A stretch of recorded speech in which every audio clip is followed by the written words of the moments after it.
আসসালামু আলাইকুম, আমি আসাদুল ইসলাম। সবাইকে স্বাগতম জানাচ্ছি। আজকের বিষয়টি ভারত বাংলাদেশ যে সীমান্ত নিরাপত্তা জোরদার করছে সেই বিষয়ে ছোট্ট ভিডিও নিয়ে আসলাম।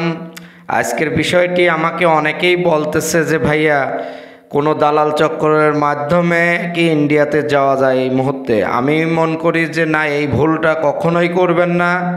কারণ এই মুহূর্তে ভারত বাংলাদেশ সীমান্ত সম্পূর্ণই কিন্তু রেড অ্যালার্ট জারি চলতেছে, এবং এই ধরনের আপনারা যদি ঝুঁকিপূর্ণ কাজ করেন তাহলে পরে কিন্তু আপনাদের প্রাণহানি ঘটবে। সুতরাং এই অনুপ্রবেশ থেকে বিরত থাকবেন। অবশ্যই আপনারা বৈধ উপায় ভিসা নিয়ে ইন্ডিয়া প্রবেশ করার চেষ্টা করবেন।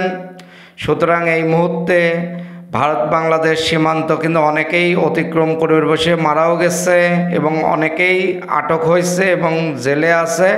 সুতরাং এই ধরনের ভুল করার চেষ্টা করবেন না, কারণ আগের মতন বর্ডারের অবস্থা না, দুই দেশের সীমান্তই কিন্তু খুবই রেড অ্যালার্ট জারি চলতেছে।